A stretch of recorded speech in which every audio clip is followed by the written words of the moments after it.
Hello, welcome to Thought for the Day. The other day, my husband was sorting through a box of music cassettes that had remained unpacked since we last moved house 6 years ago. And after he finished with the tapes and put them all away, I noticed this in the bottom of the box. I've no idea where it came from originally, but it turned up last week just as I was beginning to think about what I should talk about for this Thought for the Day. So let me read it to you. It's from St. Francis. All the darkness in the world cannot extinguish the light of a single candle. Do it again. All the darkness in the world cannot extinguish the light of a single candle. It's so simple, so truthful. In fact, darkness not only can't extinguish the light, the darker it is, the more clearly the light shines out. And it reminded me of a rather traumatic event that happened to me over 40 years ago, the start of my teaching career. I was teaching in a school in Nottingham in the science department, and we were very close socially, and I didn't realise at the time, this is unusual, because it was my first job. I thought all people did this, but we actually all went on holiday together, about 20 of us, and we'd go up to the northwest of Scotland, usually in the Easter holidays, so it was cold and wet and snowy very often, and we'd walk in the hills and we'd bird watch. And this particular year I'd got a boyfriend who came with me, and he'd had quite a serious road accident not long before, so he wasn't particularly fit. Anyway, on this particular day we were going to the top of a very high waterfall. We took two cars, one for each end of our journey, and we walked up through the hills quite a long way. We were getting quite tired. We got to the top of the hill. There's the beautiful waterfall down the other side. We walked down by the side of it, and then you come to a lake. We had to walk out back to the car that we'd left at the other end of the lake.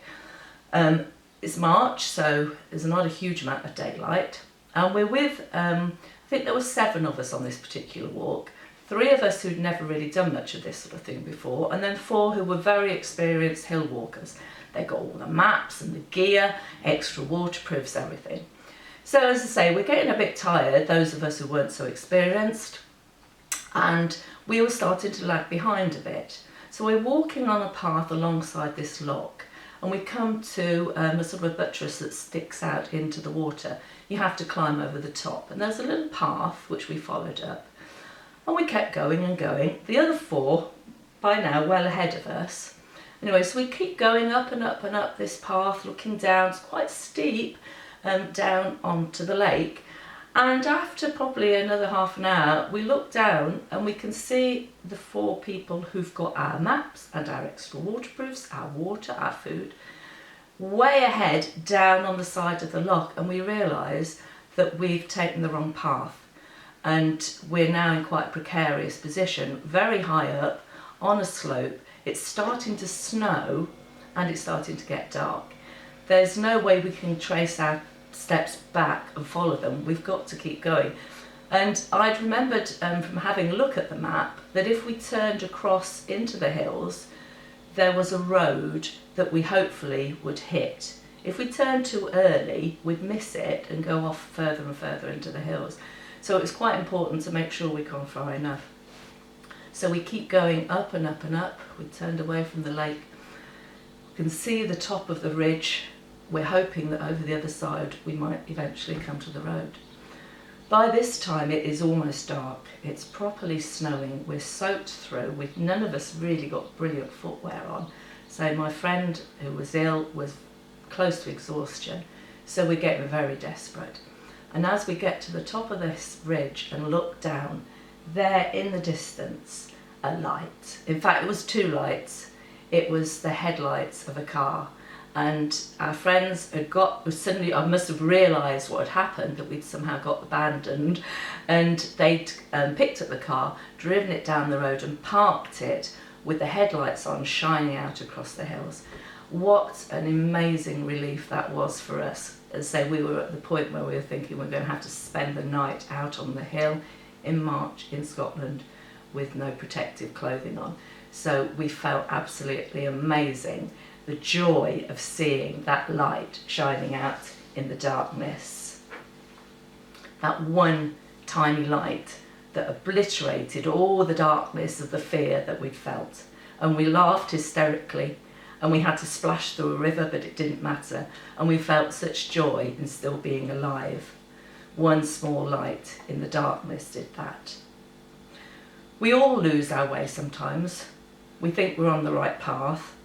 We don't notice that we're wandering off course until we gradually come to the realisation that things are going wrong, but we can't find a way back, and we end up in a place of great darkness, in fear or loneliness, despair, pain.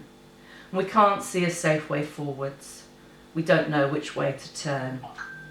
Well, fear and loneliness and despair and pain were all felt by God when he became man and came to live among us as Jesus. Right at the end of his life, he felt all those things. That's why he can be a light in our own personal darkness. He was in darkness himself at that very end of his life. He completely understands how it feels to be in that place, so he can be with you utterly, feeling what you're feeling and guiding you to himself. He can be with you and lead you to the place of eternal light and love with his Father. A place where you can feel the joy of living again. So please remember, if you ever find yourself lost in a dark place, all the darkness in the world cannot extinguish the light of a single candle. All you have to do is turn and walk towards it.